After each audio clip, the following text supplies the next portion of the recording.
Mesdames, Messieurs, bonjour et bienvenue à l'écoute de cette autre édition de la revue de presse. Nous sommes le mardi 30 juin 2020 au Cameroun. À la une de cette édition, le quotidien national Cameroun Tribune titre à la une « Frontière Cameroun-Guinée équatoriale, carte sur table ». Après les travaux des experts qui ont balisé la voie hier à la recherche des solutions pour une coexistence pacifique, la délégation équato-guinéenne a été reçue au nom du président Paul Biya par le ministre d'État, secrétaire général à la présidence de la République, Ferdinand Ngongo. Et ce jour, le ministre délégué à la présidence de la République en charge de la défense, Joseph Betty Assomo, et son homologue équato-guinéen, Leandro Bekale Congo, se retrouvent pour conclure la concertation initiée par les chefs d'État des deux pays. Le Pélican titre ce jour à la une Cameroun-Guinée équatoriale. Les ministres de la Défense se concertent ce jour à Yaoundé. Bien avant cette rencontre, le ministre délégué à la présidence de la République, Joseph Betty Assomo, a reçu en audience hier son homologue équato-guinéen, Leandro Bekale Congo, qu'accompagnait le ministre d'État, ministre de l'Intégration nationale, Balthazar Angonga Idjo. Le quotidien titre ce jour « Ciel désormais sans nuages ». Le ministre délégué à la présidence de la République, chargé de la Défense, Joseph Betty Assomo, recevait les membres de la délégation équato-guinéenne, conduite par le ministre de la Défense, Leandro Bekale Congo. À la une de la République Presse de ce mardi, gestion commune de la frontière Cameroun-Guinée équatoriale, les violences s'accordent. Toujours en politique à la une de Réalité Plus de ce jour, Chanda ne sera jamais Momo. Depuis qu'il est entré sur la scène politique en créant son parti, le professeur Jean-Claude Chanda Tomé est sur le terrain. Les adeptes des intrigues veulent laisser croire que c'est fini pour Maître Momo, ministre délégué. Zéro. Les deux fils de l'Ouest ne jouent pas sur le même front. Chanda ne sera jamais Momo.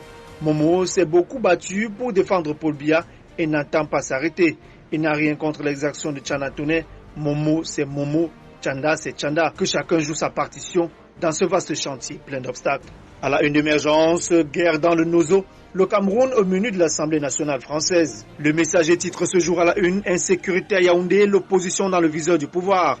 Une note de renseignement tournant en boucle accuse un commando ambazonien, les leaders du MSC, au pays et au sein de la diaspora, de faire exploser les bombes dans certains points de la capitale. À la une de Le Point Hebdo, Joseph Betty Assomo dans la NAS. Depuis quelques jours, circule sur les réseaux sociaux une vidéo d'une conçue et luxueuse résidence fallacieusement attribuée au ministre de la Défense. L'infamie de la dite publication n'est que trop évidente, tout comme ces luttes de succession orchestrées au sein du Sérail par certains ministres et collaborateurs de Paul Biya, classé selon certains comme l'un des plus fidèles du président de la République. Ramener le MINDEF dans la gagoue immonde des indélicats de la République n'est que trouble de conscience, de plus à mettre à l'actif des dauphins autoproclamés.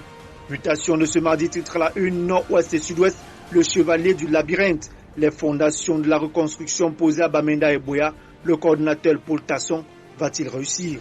Le Messager, toujours en économie, titre ce jour, Evecam SA, les dessous d'une crise. Enquête sur un vaste mouvement de dégraissage des effectifs qui envoie 1500 employés au chômage. À la une d'émergence, des licenciements économiques annoncés. Le quotidien de l'économie titre ce jour, les raisons de la restructuration d'Evecam. Tribune d'Afrique de ce mardi titre, Sa Majesté Jean-Pierre Amougou Belinga, un PDG au cœur d'or. Le président directeur général du groupe L'Anecdote est à la tête de l'un des plus importants empires médiatiques en Afrique noire. Cet homme d'affaires prospère brille par son humanisme et son altruisme envers les plus pauvres. Lumière sur un républicain à la main généreuse, un self-made man au parcours exceptionnel. Toujours à la une de Tribune d'Afrique, en santé, lutte contre le Covid-19 dans le Noun. 900 agents relais de santé formés. L'initiative portée par l'association Koudla vise à renforcer le plan de riposte contre cette pandémie dans le département où la courbe des infections est sans cesse croissante. Flèche d'Afrique titre ce jour, exploitation forestière, un secteur essentiel pour le Cameroun. En dépit des récriminations des défenseurs de la faune et de la flore qui estiment que le pays doit réduire, sinon stopper net l'exploitation des forêts, ce secteur primordial a encore de beaux jours devant lui car avec 4% de contribution au PIB est le troisième secteur économique après les hydrocarbures et le pétrole. Le quotidien de l'économie titre ce mardi, meilleur dynamisme entrepreneurial, la contribution des partenaires publics-privés. Ces acteurs se sont réunis hier à Yaoundé au cours d'un atelier débat à l'initiative du ministre des Petites et Moyennes Entreprises, de l'économie sociale et de l'artisanat. Et en sport à la une d'émergence, prix Marc-Vivien Fouet, le Nigérian Victor Osinhe sacré. Mesdames, Messieurs, merci infiniment de votre aimable attention.